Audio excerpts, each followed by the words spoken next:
یو کسوی چې پېشمنې څوک وکړي او مونځ بیا په کور کې وکړي او جومات ته رانشي، د هغې باره کې څه حکم دی؟ که دا فرضي روژه وي، فرضي روژه، نو هم حکم دا دی. که نفلي وي نو حکم، او چې نفلي ده نو حکم خو یې نور هم سخت شو چې نفلي روژې دپاره فرض مونځ پرېږدي. کور کې مونځ کې فرض دی وکړل، ټیک ته جمع ده نه پاتې شو. رسول الله صلی الله علیه وسلم فرق نه دی کړی چې پېشمنۍ کوي او که نه کوي. د الله رسول فرمایي چې کوم خلک جمعات کې جمع پرېږدي، په کور کې مونځ کوي، زما زړه غواړي چې ما هلکانو ته ووې چې لاړ شي د ځنګل نه لرګي راړئ او د دې خلکو کورونو ته مې اور واچولو او دی مې سره د هغې سره د کوره په هغې کې وسوځول. دومره سخت الفاظ رحمت للعالمین صلی الله علیه وسلم فرمایي، نو جمع پرېښول نه دي پکار.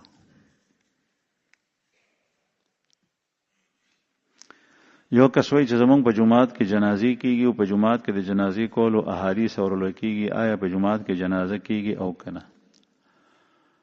جماعت کې جنازه کول مکروه ده، مکروه ده، خلاف اولا. یعنی جماعت کې جنازه کول نه دي پکار، که چا وکړه نو وشي. البته یو صورت شته، هغه دا دی چې مړی د جماعت نه بهر وي، د محراب نه بهر، داسې ځای وي، او امام هم په مړی پسې ولاړ وي د جماعت نه بهر، او امام سره یو غټ یا وړوکی صف د 3 کسانو، د 5 کسانو، د کم او د زیاتو، دا هم د امام سره شاته ولاړ وي، نور ټول خلک په جماعت کې وي، نو اوس کېږي بغیر کراهت هم. یا داسې موقع ده چې خټې دي، باران دی، چکړې دي، خلک بهر نشي ودرېدی، تکلیف دی خلکو ته، بیا کېدی شي. لیکن که چېرې دا نه نو بیا مکروه دی. او احادیث شته دی چې په جماعت کې مونځ شوی دی، لیکن سره د عذره مونږ وایو چې څه حرام نه دی، جنازه وشوه، البته خلاف اولا او مکروه ده.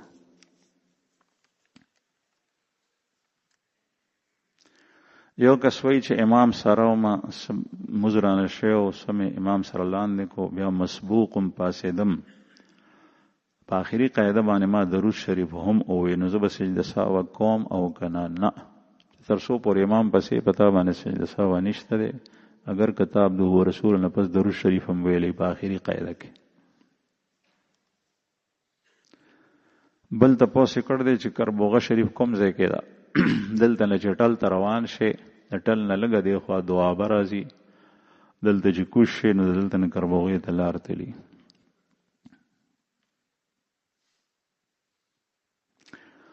بل وایي چې سوره اخلاص پسې سړی سورة الناس وایي، نو آیا دې سره مونځ کېږي او که نه؟ او مونځ کېږي، لیکن قصدن آمدن سوره اخلاص پسې سوره ناس ویل احناف وایي مکروه دي، خلاف اولا. البته که د سړي خیال نه په ژبه باندې سوره اخلاص پسې سوره ناس جاری شو نو بکې بغیر کراهته شوی.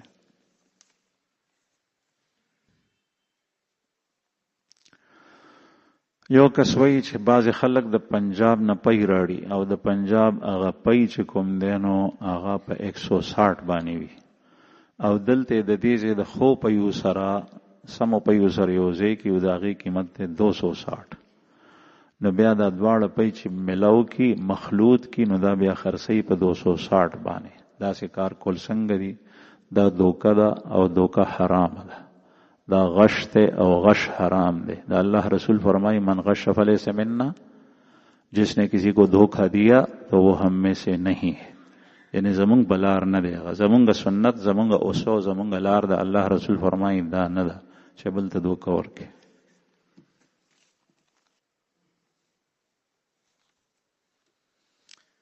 یو کس وایي چې زه حج ته روان یم، وړومبی فلایټ دی او هغه په 18 اپریل دی او دا فلایټ مدینې منورې ته دی، وړومبی جهاز. د مدینې منورې آداب او اعمال څه دي؟ مدینه منوره دا د رسول الله صلی الله علیه وسلم وطن دی. رسول الله صلی الله علیه وسلم دلته د خپل عمر آخري 30 کاله تیر کړي دي او بیا دلته مبارک مدفون هم دی. مسجد نبوي په ګوټ کې ګس طرف ته روزه اطهر ده. دا قدم په قدم باندې دا ځای ډېر محترم مبارک دی ډېر په آداب سره وخت تېرول پکار دي. دلته نه چې ځې نو احرام به نه تړې، ځکه چې مدینه منوره د حج ځای نه دی، حج په مکه مکرمه کې کېږي. نو چې کله هلته لاړ شي بیا د هغې ځای د حج خپل اعمال نشته دی، لیکن د هغې ځای خپل اعمال دي. په لارو کوڅو کې درود شریف ډېر په کثرت سره وایه، او د رسول الله صلی الله علیه وسلم مبارک روزې ته د هغې باندې سلام اچولو دپاره ځه. او ورسره خوا کې د بقي مقبره ده، د بقي په مقبره کې 10,000 صحابه کرام مدفون دي، 10,000 صحابه کرام هغې باندې سلام اچولو ته ځه. او مزونه په مسجد نبوي کې کو، ځکه چې یو مز یو په 1000 مزونو باندې ثواب لري. دا اعمال لی تلاوت د قرآن پاک ډېر ډېر کو، درود شریف ډېر ډېر وایه. یو کس دا حدیث لیکلی دی خو تپوس نه دی کړی، الغیبت اشد من الزنا، چې غیبت د زنا نه زیات اشد. دا بعضی وجوهاتو باندې رسول الله صلی الله علیه وسلم فرمایي د دې شر دومره خور دی چې د زنا شر هغه چې وشي معاشره کې څوک خبر نشي نو ډېره لویه ګناه ده، لیکن د هغې شر د 2 کسانو سره دی. او دلته د دې غیبت شر چې کوم دی نو هغه په ټوله معاشره باندې اثر کوي، معاشره دې سره تباه کېږي، ورانېږي. د فتنو بنیاد د غیبت چې کوم سړي ته پته ولګي چې د ما پسې دا خبرې کړي دي، هغه د خلاف راوچت شي، دشمنۍ ته خبره لاړه شي، بدۍ ته خبره لاړه شي، بیا پکې 2 کورونه، 2 خاندانونه، 2 قومونه، 2 علاقې هغه ملوث شي.